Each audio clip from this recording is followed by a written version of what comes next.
In my town, there's always been a certain legend about the Grey Lady. I have no idea how or where it started, but it's always scared the crap out of me, since I live about 10 minutes away from the manor where the legend is based. There's a lot of stories set around that particular place, but this one had always struck me, more so now that I've aged because I miscarried about 4 years ago. Anyway, the legend says that this woman was trapped in a fire that burned down the house roughly 200, maybe even 300 years ago. In that fire, a lot of people burned to death. Many slaves, many noble people, and the Grey Lady. The one person that survived was the man who owned the estate, and his name has slipped my mind. But from what I know from books, he was a horrible man who held a grudge. His wife, the Grey Lady, has been sleeping with a serving boy and was having his child. Prior to the affair, she'd have multiple miscarriages with only one successful child. Apparently, the owner found out and burned his estate to the ground, with everyone in it. So yeah, that's pretty much your average urban legend. But me and my boyfriend are urban explorers. And let's just say we couldn't help but explore this place. If you were wondering, it was called Hayden Hill House. Look it up. We managed to get in late at night, which I was amazed at, but nevertheless, we got in and explored. It was a pretty basic night, but my boyfriend jokingly told me to enter the original bedroom and do the curse.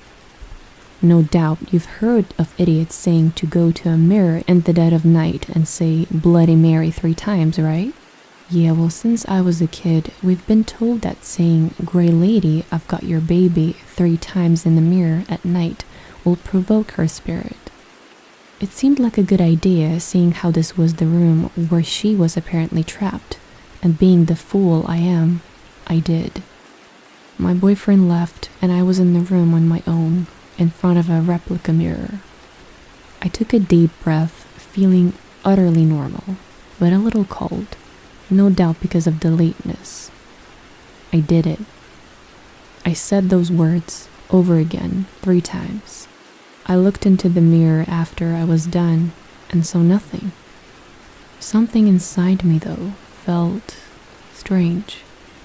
The room grew tense, and even though I was alone, it felt crowded. I felt a burning sensation wash over me. The door opened slowly, creaking. The air around me was heavy, suffocating, and I blacked out. About 20 minutes later, I woke up in my house, with my boyfriend sat in the other room. Without knowing what happened, I walked into him and asked. He said I collapsed for no reason, and that wasn't too worrying because I used to collapse as a kid. But what did worry me was that when I collapsed, I was burning up, and I felt, I don't know, I just felt something touching me everywhere.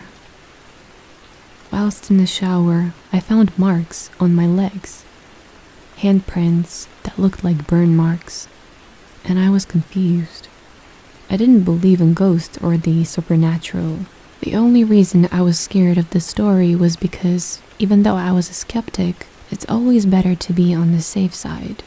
Am I right? So I decided I was being paranoid. A week later, I went to the doctor with terrible stomach pains. Apparently, I was pregnant. I was so happy and overjoyed that the previous week's collapse wasn't even playing on my mind at all. The troubles only started happening when I went to have a scan, when I was about 24 weeks gone. The scan didn't show up very clear, and that wasn't too bad. I brushed it off being my first child. I was just happy. But I began to have horrible dreams, nightmares that made me wake up covered in sweat.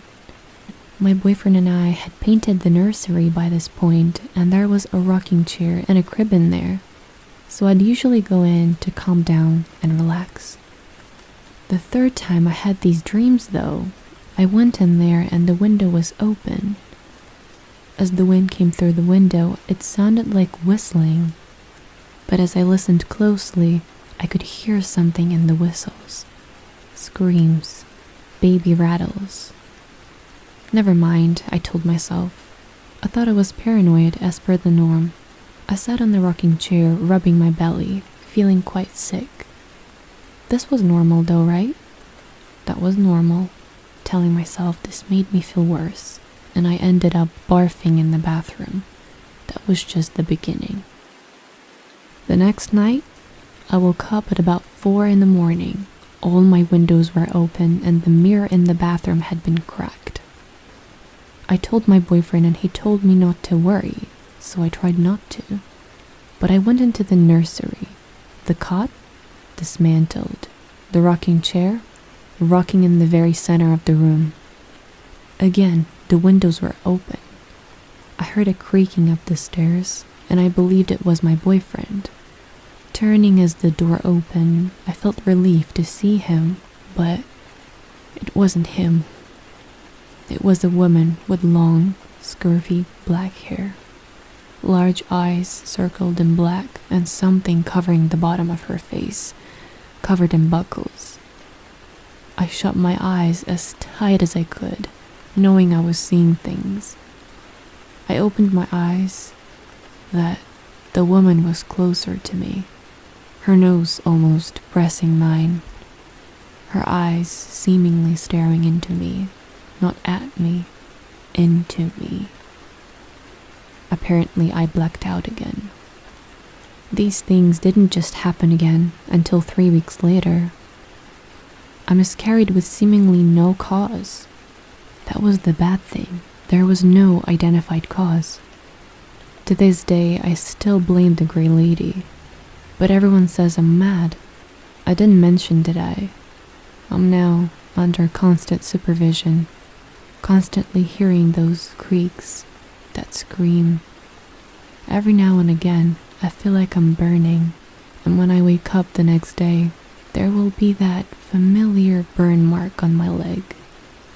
I only recently discovered that the Grey Lady didn't die in that fire, but her husband found her the next day, alive with severe burns, and he sent her away to an asylum because she'd tell everyone what she knew. He had her tongue cut out so as she couldn't tell people, and that's all I was able to learn about the vague legend. Please, don't ever try to summon the dead, because it always leads to bad things. Even now, years after, I hear her. At night, if I look into the mirror, I see her, grabbing at me, holding my mouth tight as if she wants me to stay silent.